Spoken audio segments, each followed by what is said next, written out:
This is the X-Zone Broadcast Network, broadcasting worldwide on broadcast affiliates and satellite program providers, including CNN Broadcast Network, Sirius Satellite Network, Star Media, Good News Radio Network, Angel Broadcast Network, Wiki Broadcast Network, and WPBN TV. For more information on the X-Zone Broadcast Network, visit us at www.xzbn.net.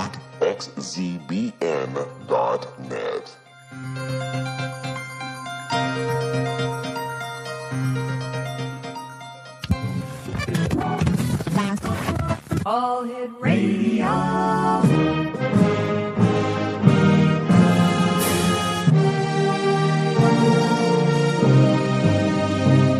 Welcome to the X-Zone, a place where fact is fiction and fiction is reality. Now, here's your host, Rob McConnell.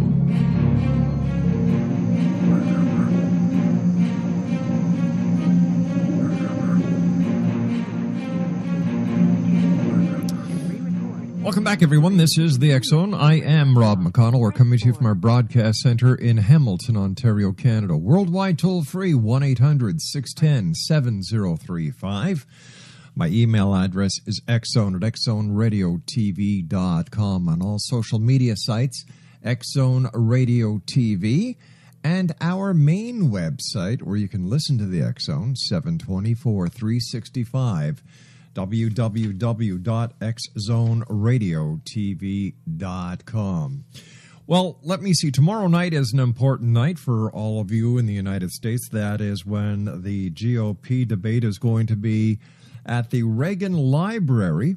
And I must tell you, I've been watching a bit of the news today, and it's quite a beautiful place. You know, they have an entire Air Force One in the hangar there, and they're showing this to the citizens, and it's going to be interesting to see if Donald Trump is able to maintain his lead.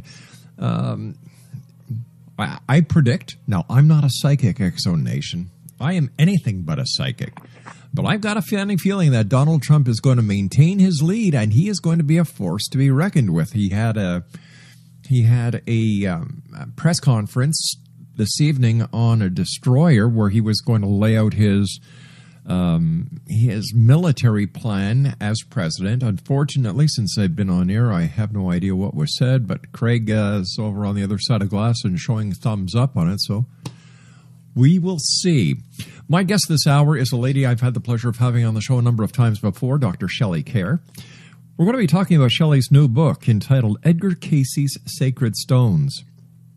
Now, for over a decade, Shelley has worked with thousands of individuals and groups around the world, helping them to achieve greater peace and happiness in their lives. Her work as a past life regression therapist has been endorsed by Dr. Brian Weiss, who called her work, and this is a quote, an important contribution to the field of regression therapy, end quote. Her critically acclaimed best-selling book on the subject, Lifestream, describes powerful past and future life journeys of her clients. Now, I could go on reading you this young lady's bio, but you know what? There's only one person who can really tell it the way it is, and that's our guest this hour, Dr. SHELLEY KAEHR. And Shelley, welcome back to the X-Zone. Great having you with us. Hey, Rob, how are you doing? Any better, my friend? And I just could not take it. That's how good it is. All right. This is great. Thank you so much for having me back on the show. It's always a great pleasure, Shelley. I love your energy. You're so uplifting. You're so positive. And this is what the world needs today, Shelley, is more people like you with your energy, with your attitude, because you're out there making a positive difference each and every day, and God bless you for it. Let me tell you something, my friend. You are doing the same by having this venue for people to come on. It is a huge service to humanity. So I'm right back at you. Gosh, now you've got me blushing again, Shelley. You always do that. Hey, congratulations on your new book. Thank you. Edgar Cayce's Sacred Stones, the A to Z Guide to Working with Gems to Enhance Your Life and Health. First of all, before we get into the book, what have you been doing since you and I have last had the opportunity of chatting? I just got back from a really amazing trip to India. Ooh, tell me. Oh, wonderful. The last time I went to India unbelievably was 10 years ago. I was up in northern India. I spent Right. a month up there. I went to Nepal. Mhm. And just out of the blue, a few months ago, some friends wanted me to go to Bangalore, which is down in the south central region. Many, many years ago, I was putting my astrological chart on the map, and I noticed that Bangalore would be a place that I would really love. But, I mean, what's the random possibility of that even happening? And then it just kind of turned out that I got to go over there. It was absolutely stunningly fabulous. I got to see like the oldest temple in that area, and there's this giant Shiva temple. I mean, it's a Shiva that's like the size of a skyscraper, and oh my gosh, it was just so wonderful. Went sari shopping, went to all of the palaces and everything. It was absolutely wonderful, and I just loved it. What are the people like over there? I've heard nothing but wonderful remarks from people who've gone over to India and have had the opportunity of meeting with the locals. They are so gracious and beautiful, and talk about people who are enthusiastic and just really, really loving life and just making the best out of whatever the Creator has given them. They are absolutely beautiful people, and I absolutely fell in love with it. I literally broke into tears when I had to leave. Oh my gosh. I think it's my past lives, Rob. I mean, because that's the reason why I travel. I guess I'm just going to find my places where I've been before, because when I looked in the eyes of a lot of those people over there, I knew that I had known some of them before. Yeah. And I really felt like I was just called to go over there. It was really, really awesome. You know what's really fascinating for me? Here are people who have next to nothing many of the times. And yet, yes. and yet they open their homes, they open their hearts. It's just amazing. And when we look at what we have over here in the Americas, in North America, and how people are, there are those who welcome others with open arms, but it seems that everybody over here is so guarded, so possessed by possessions. Please don't get me started. I totally agree. I mean, we are over here in the United States and Canada in this northern hemisphere just living an incredible existence with the resources that we have and everything that we have. And you're right, people over there, they just don't have what we have, but they're grateful for it. And it is so wonderful. I mean, it just, I don't know, it just gives you a totally different perspective on reality and about, I heard Dr. Wayne Dyer died. I'm sure everybody heard that. What a loss. What a loss.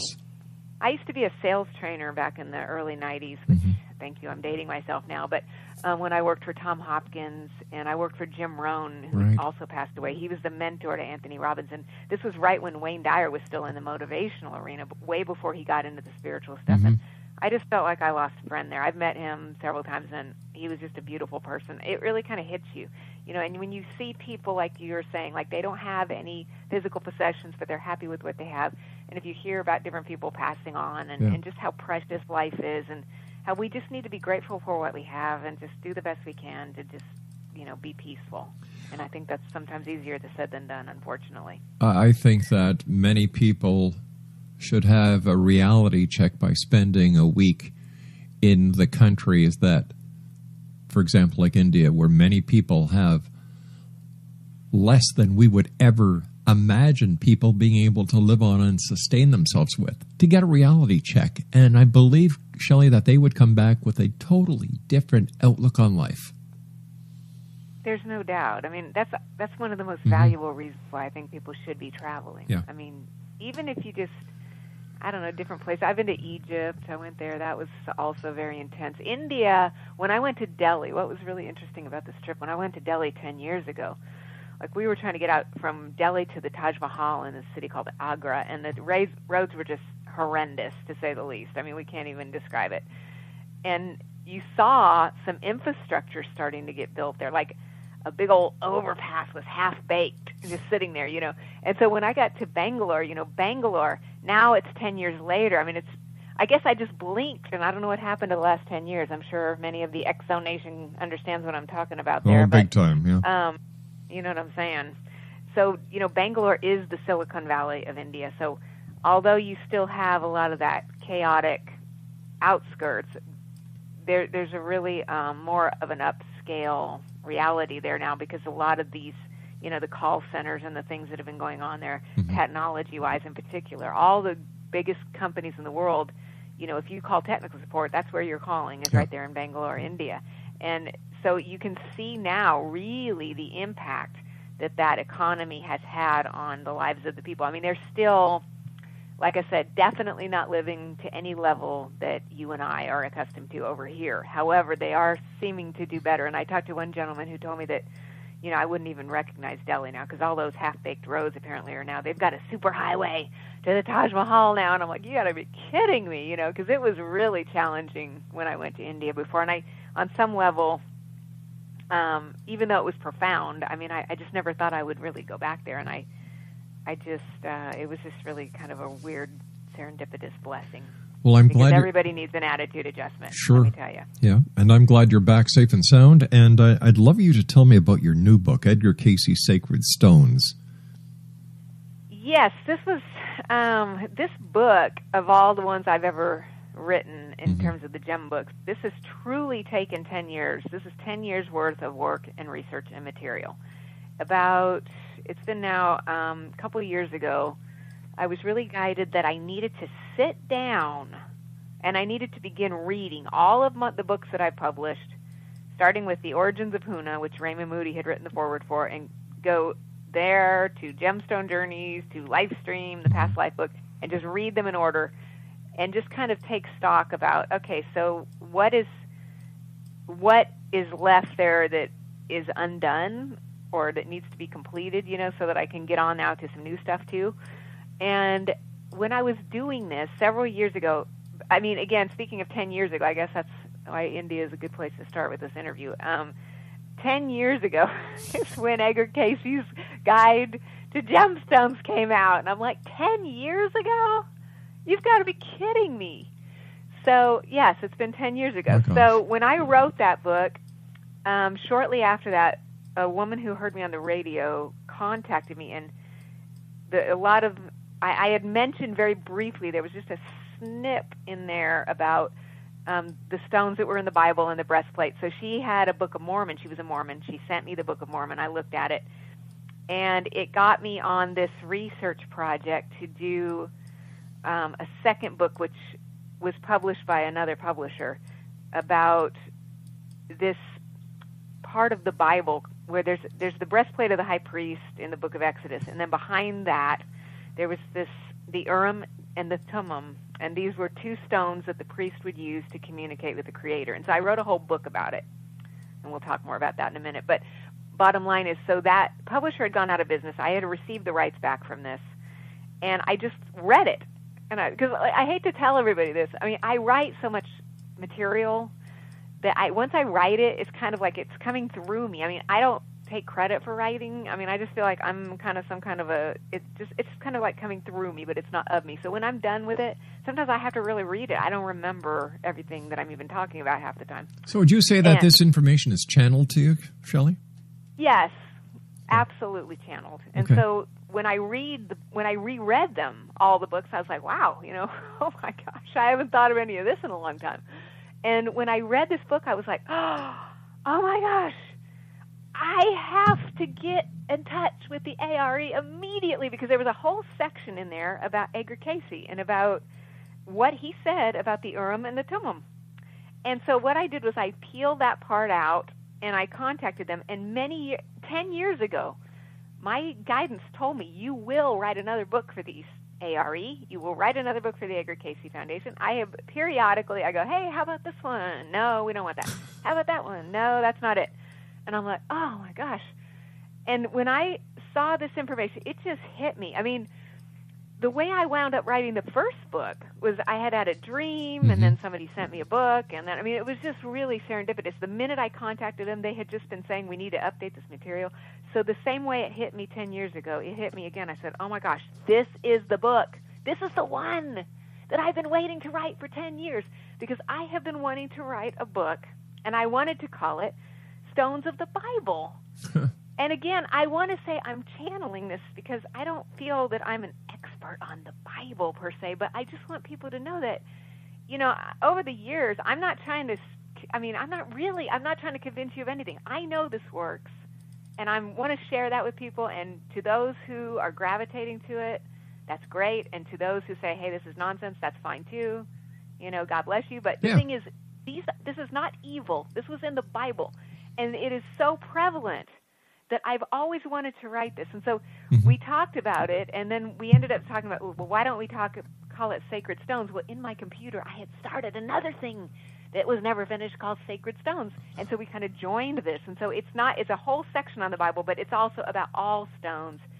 And the fact that when we talk about anything from biblical times, we can really take that back to many of the places where Edgar Cayce went, which was in Egypt and all these ancient civilizations. India is very prevalent with the stones because all of these things are coming from the same source. Whatever you want to call that higher power, it's all the same thing, and it's been going on for ages. And so I'm really excited about some of the things that I was just able to really pull together that it is the most researched thing that I have ever put together in my life, and I'm so grateful to the ARE.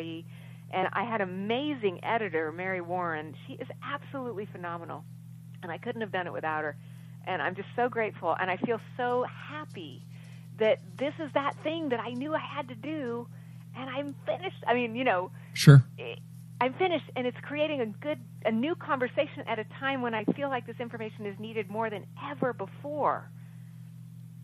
And so I'm excited, Rob. Oh, and you've got every right to be excited because I've known you all these years, Shelley. You're a great lady. You go out, you help people, you write these books. How many books have you written all told? Oh, gosh, Rob. I've also been dabbling in the theater. I've written some plays. I've directed them. They've been published. They've been picked up a little bit. And so there's just no telling. So give me a ballpark. I write under pen names. Yeah, give me a over ballpark. 50. Well, there you go. Over 50. That's not something everyone can do, my friend. Sometimes I don't know. It just seems easy to me. But again, I'm just channeling, you see. We're talking about stones in the Bible, and the only stone that I can think of is the stone that David used to slay Goliath. Tell me the other stones that are in the Bible. Gosh, there's so many. In the breastplate of the high priest, for example, it's a lot of the stones that we would see in any ancient civilization. The emerald, which is the green ray that opens up our hearts. The sapphire, the blue ray, which is just a communication. Diamonds, agates, amethyst. There are a lot of the stones that we've been talking about all these years that are very common stones. And the whole concept of the breastplate of the high priest. This was built, and each one of these stones represents one of the 12 tribes. There's a lot of scholarly debate as to what those actual stones were, and a lot of different kinds of research. But a lot of these stones are some of the most common stones: jasper, onyx, beryl, which is another form of an emerald, topaz. So a lot of very common stones, really, but have been around really since the earliest of times. I remember you coming on the show and telling us that your interest in gems and stones comes from your dad. Yes. We lived in Albuquerque, New Mexico. That's where I was born. And basically he worked for a company it was Sunbell Maisels, and they actually manufactured all of the Native American-styled jewelry that you would see, like if you're driving and you go to those little trading posts along the highway. And so when I was a kid, we moved from Albuquerque because he got a job running the Kingman and Bisbee turquoise mines for this company. And speaking of Edgar Cayce, one of the only road trips that Edgar Cayce ever took during his lifetime, which is shocking, was that he went down to those turquoise mines. Believe it or not, he drove down there to those same mines where I spent my childhood. There are no coincidences in life, my dear. No. And that whole area down there, myself and I'm sure many others, I am of the belief that is, the lost continent of Lemuria, which is one of the places that Edgar Cayce spoke about in his life readings, that this predated Atlantis, and there was these beautiful, loving beings there. There's some really powerful energy in the Southwest, and there's a lot of really incredible minerals there. And so it was kind of like, this was just a way of life, like that we go camping, and I'm out at the turquoise mine watching them peel this material that's just been dripping down through the layers of sandstone for literally millions of years, and just picking this material up, and it was just a lifestyle. It was just how I grew up, and I it wasn't, sometimes we're around these things, it's not a conscious thing. I never realized consciously that the stones were going to do anything to us until I was an adult, and I ran into a Native American shaman who very consciously said, hey, if you put the stone on the body, it is going to shift your frequency, and therefore, depending on what it is that you need to draw to yourself, it is going to assist you in doing that. And then that's how I started doing my experimentation, writing a few books, and then the rest is history. The rest is history. Where did your interest in Edgar Cayce come from? Years ago, oh my gosh, this is my very first book that I ever wrote was called Origins of Huna, and again, I guess it was through that the Native American lived in Las Vegas. It's a long story, but he wanted me to come out to Las Vegas. I happened to be looking. He said, "Hey, there's a consciousness school at the University of Nevada in Las Vegas." So I was looking on the internet, and I see that Raymond Moody is out there, the one who wrote Life After Life. And to me, okay, I read the book Life After Life when I was 9 years old. So for me, it was like, I mean, he's my Oprah. I mean, he's like, there's nobody bigger than Raymond Moody to me. And so I was like, oh my God, it's my mentor, my idol. I love this book. And through a weird, bizarre twist of fate, I ended up applying for a position as his research assistant. And I ended up having kind of an otherworldly dream. It's a lot of stuff went on during those years.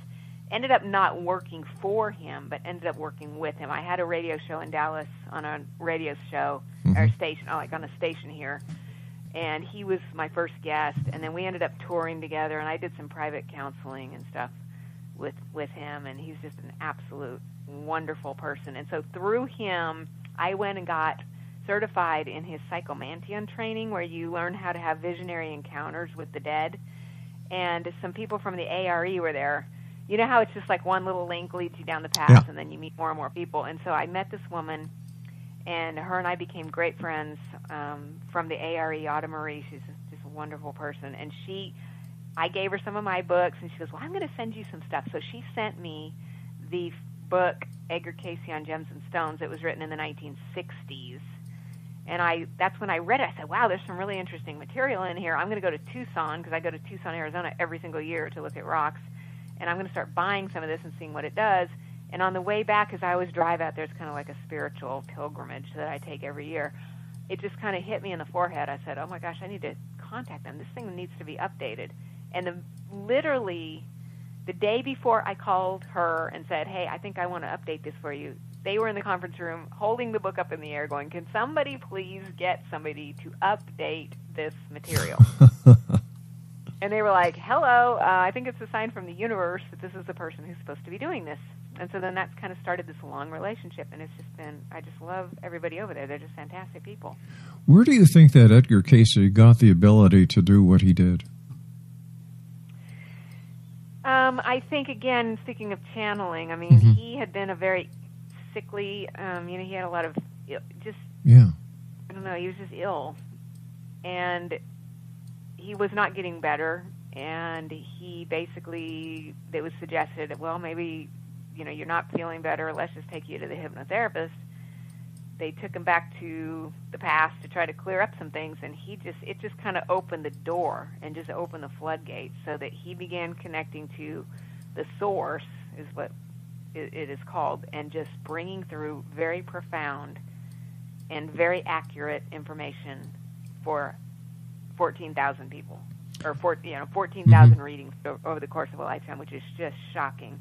And the validity to this is, I mean, he may give you a reading, and theoretically you could say, well, that reading is only for Rob McConnell. Yeah. Yes, but what has been determined is certain frequencies, such as gems and stones, or different things that were recommended vibrationally, don't just benefit you, but they benefit many, many people. And so that's why that work has been so profound and has been so lasting over the course of years and years and years, and will continue to stay so, I think. Shelley, it seems that more and more people are looking into what they call alternative and what you and I call everyday life. Why do you think that is, Shelley?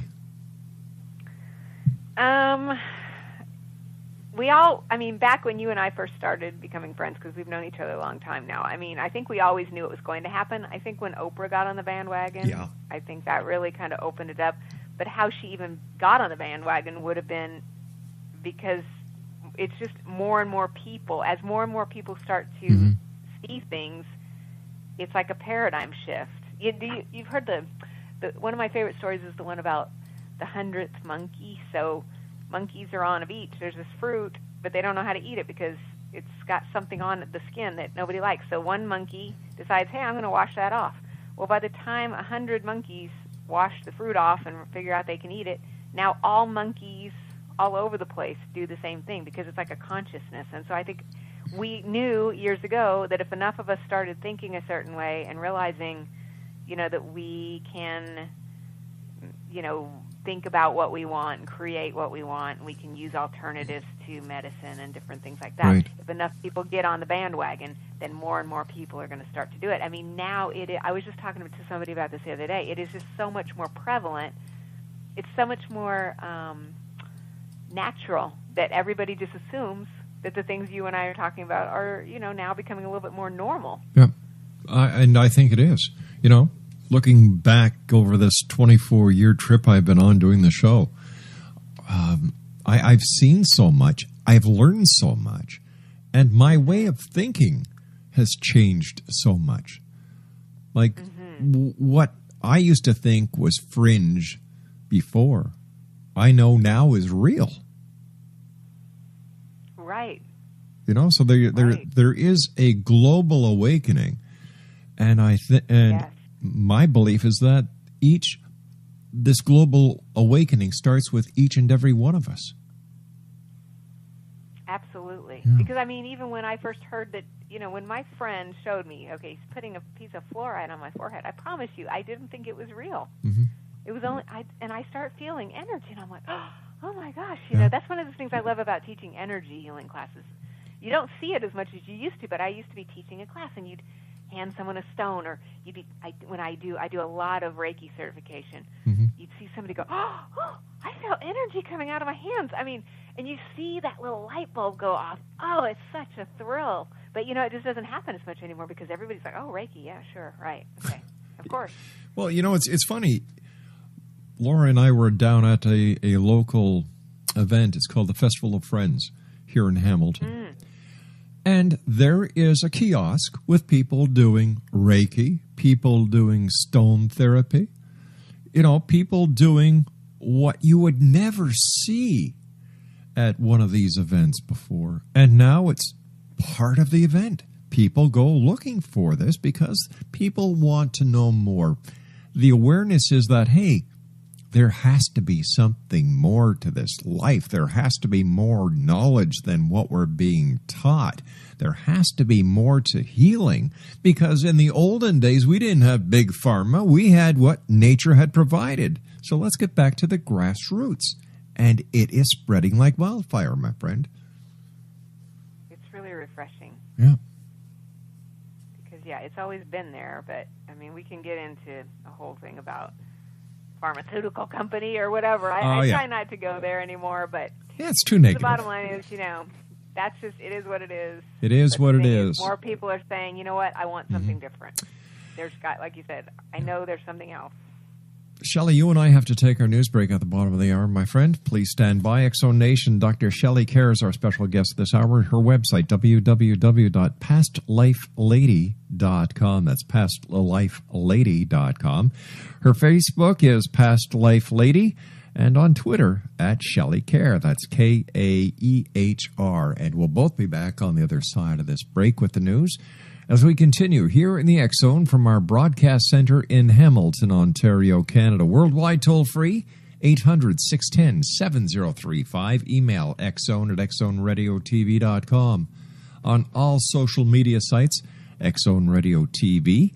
And our main radio website where you can listen to the show 24/7, 365, as well as the live nightly feed is www.xzoneradiotv.com. Tomorrow night, Dr. Carl Helvey is going to be my guest. Carl is opening up a holistic cancer foundation. This man, God bless him, is 83 years of age, and he cured himself of lung cancer, and now he wants to teach the world how alternative holistic healings can heal you as well. I'll be back on the other side of this break as we continue from our broadcast center in Hamilton, Ontario, Canada. Don't go away.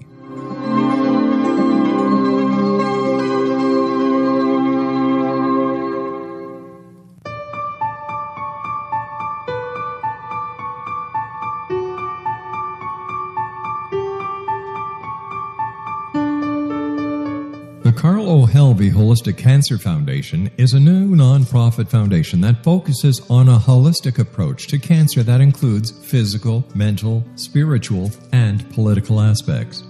Cancer education, research, and care are provided for all types of cancer patients. You can listen to interviews with cancer doctors and survivors and read research on holistic aspects of cancer at www.holisticcancerfoundation.com. That's www.holisticcancerfoundation.com.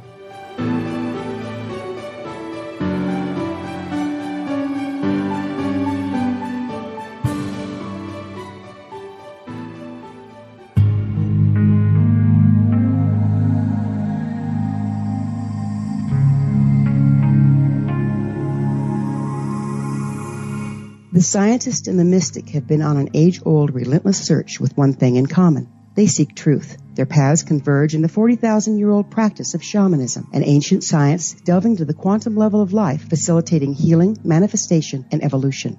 I'm Gwilda Wiyaka, the founder and director of Path Home Shamanic Arts School, a unique Colorado State certified occupational school training shamanic practitioners and teachers. We also provide classes for empowering personal lives through shamanism. Our certification classes are in week-long segments enabling international participation, and online classes and long-distance shamanic healing sessions are available. Come discover the science of magic in the limitless world of shamanism. www.findyourpathhome.com.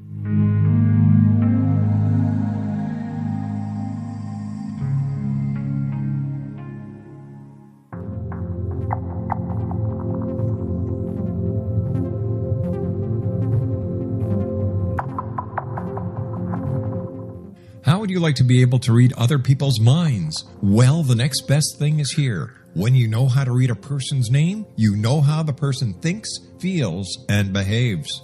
Each letter in our name holds a key to unlock our true essence. Our name contains both our gifts and challenges in this lifetime. Nemology science discovers personality secrets hidden in the placement of the letters of our names, including the first and last impression people remember about us. Sharon shows us how to interpret the arrangement of letters as outlined in her book, Know the Name, Know the Person.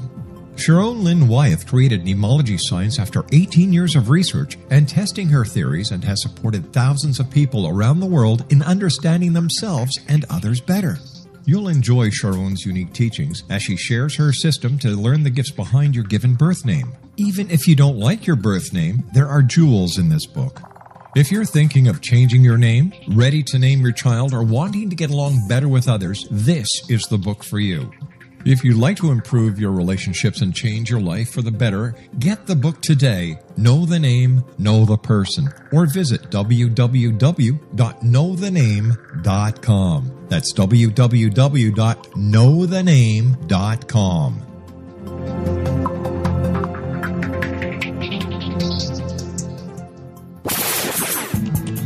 Ever wondered if your advertising dollar is really working for you? If your ad would have been here, you and more than 4 million people would be listening to it right now. Contact ads at xzoneradiotv.com. Wouldn't you love to know the secret to everything? Well then, meet Dr. Kimberly McGeorge and her cutting-edge breakthrough knowledge that combines science with possibility. Dr. Kimberly brings real-life answers and healing to those open to alternative solutions. She teaches solution-based programs and classes that will change all areas of your life forever. Specializing in conscious creation, intuitive readings, and energy medicine, you can rapidly shift health, relationships, business, and money and abundance challenges quickly. Receive her best-selling book, Secret to Everything, at no cost by going to secrettoeverything.com/X-Zone. That's right, transformation can start now. Just go to secrettoeverything.com/X-Zone and receive Dr. Kimberly's book for free.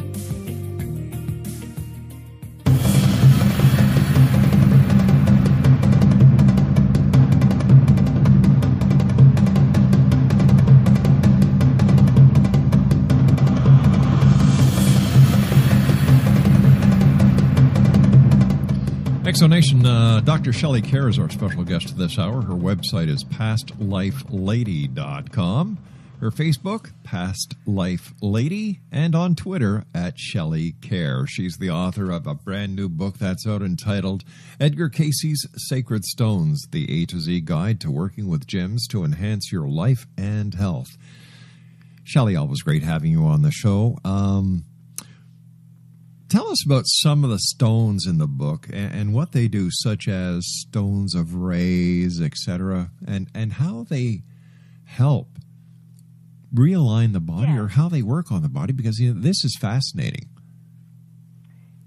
Yes, I'll talk about how they work, and then I'll describe a couple of their specific things. So to me, like, people really only need three things: love, health, or money. I mean, if we want to just really simplify it. True.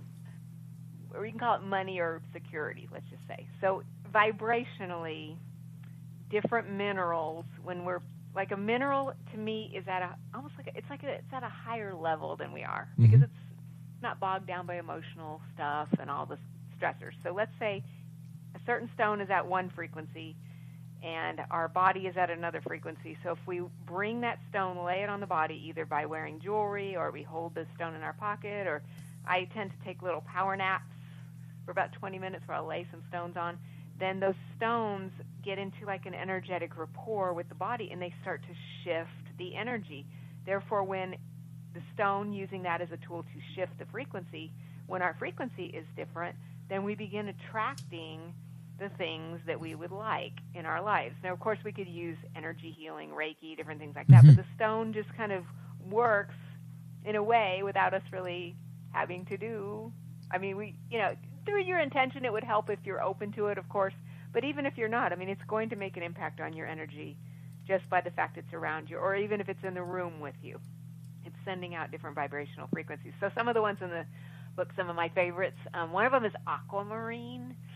That one's in the Edgar Cayce book. Aquamarine is it's a light blue stone. It basically helps access intuitive visions, and it helps, like, psychics use it a lot. Okay.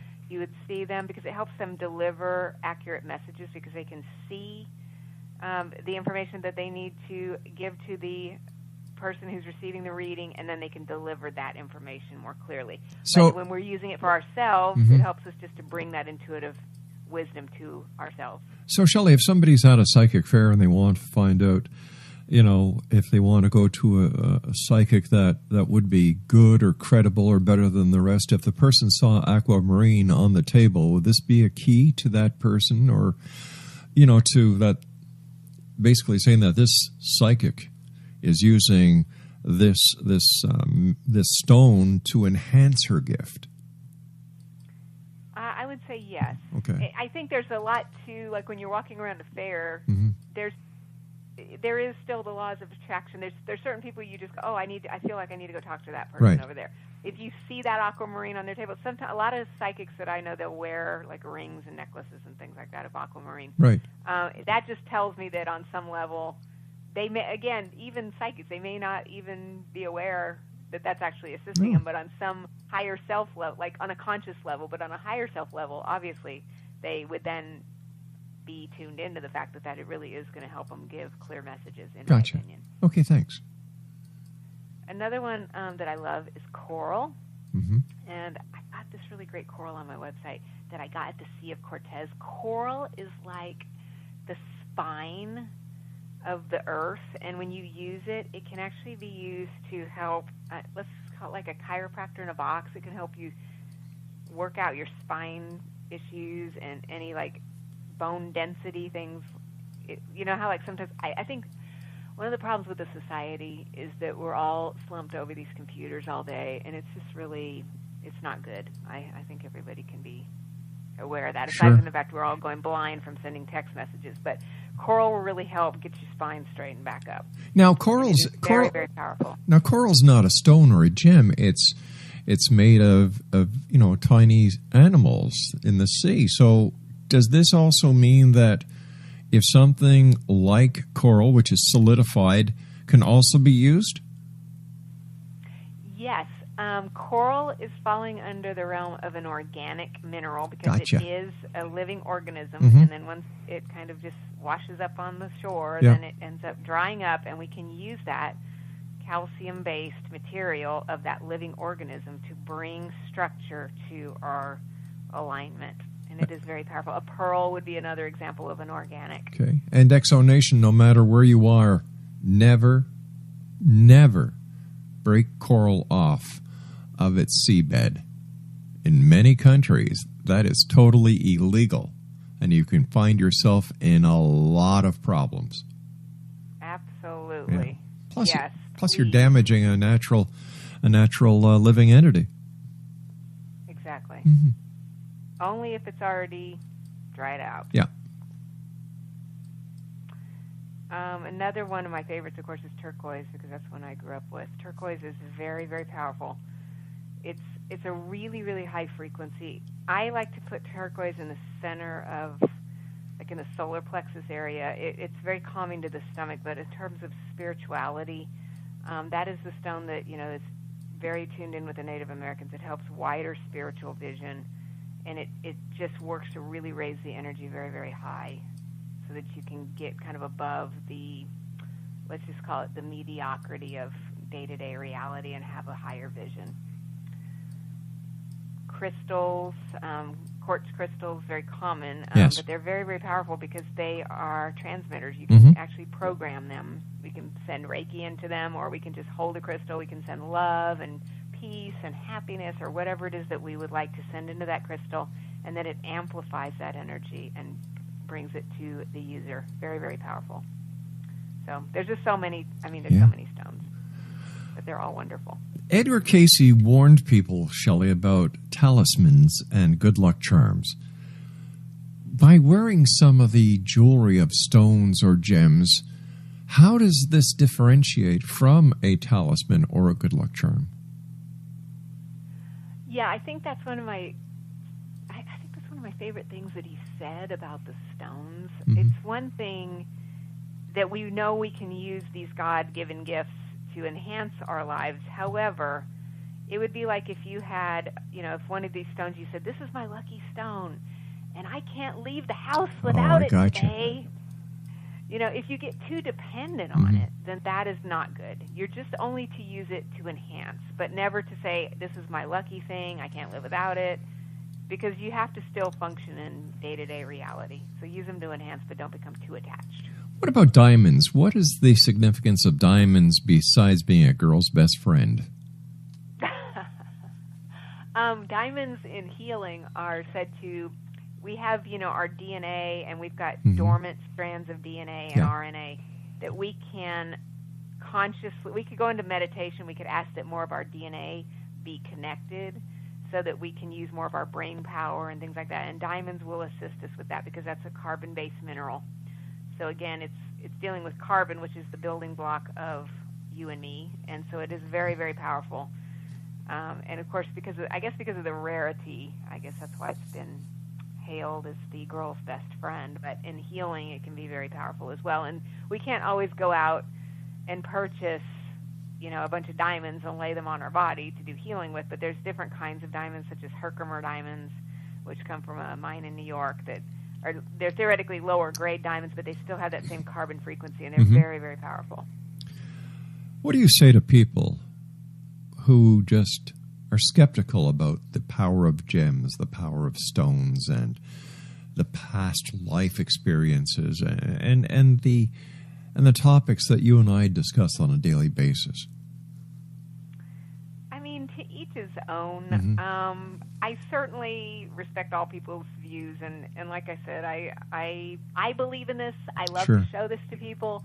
I think sometimes for a lot of people, they have to have a first-hand experience themselves, just like I did, or they're not really going to believe it. I had a gentleman in a class many years ago who really, literally stood up in my class and told everyone, "This is absolutely ridiculous. You have got to be kidding me." And he was getting real dramatic about it. And so I was like, look, you know what? God bless you. That's fine. Sure. Okay, but let's just pass the stones around. Let's enjoy ourselves. So I handed him a piece of lapis lazuli, and I don't know what happened to him, but he just, he leaned back.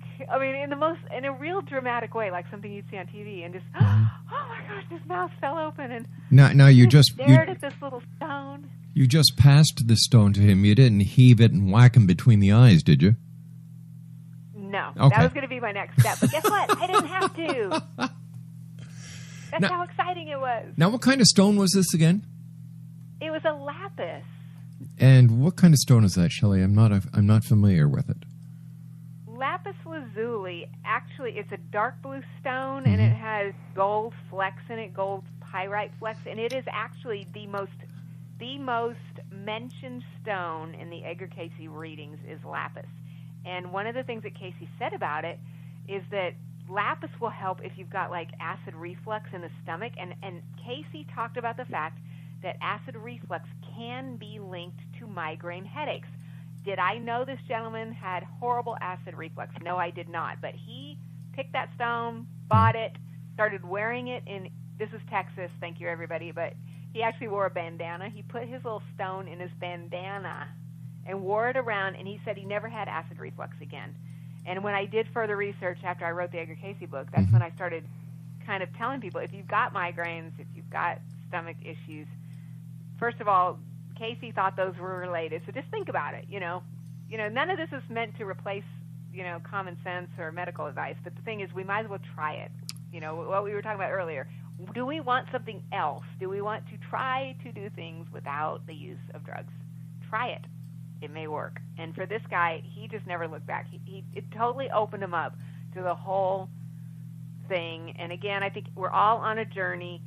Sometimes things are just too far out. As we go down the path a little bit further, you never know when something's just going to hit you. I just say, hey, be open-minded. Yeah. Shelley, what is the significance of pink rock salt? Pink rock salt? Yeah. Like Himalayan rock salt? Yes. You know, the big chunks? Yes. Oh, my gosh, it's so wonderful. Those rock salts, like they have those salt lamps, the Himalayan salt lamps. Yeah, so I've got one, and that's why I'm asking you. Oh, those are really fabulous. First of all, they come from the Himalayas, which is amazingly high-frequency energy because of the part of the world that it comes from. Right. But salt is a magical substance. And for whatever reason, on a spiritual level, salt casts a protective energy around a space. So let's say you wanted to protect the home. Yes. Which I haven't done this ritual in a while, but I used to always go out and do it. Like maybe I'm going to do it tomorrow now that you're reminding me. Go out to the front of the home and just put a little barrier of salt around the home. It's like you're casting a spiritual grid of protection around the home. And the Himalayan salt lamps will send that protective, healing, very, very high-frequency energy into the room. So when you turn that salt lamp on, the frequencies of that, you know how it casts that glow in the room, and you can feel the difference. If you turned your salt lamp on, you walked out for 15 minutes, you came back in, the room would not feel the same.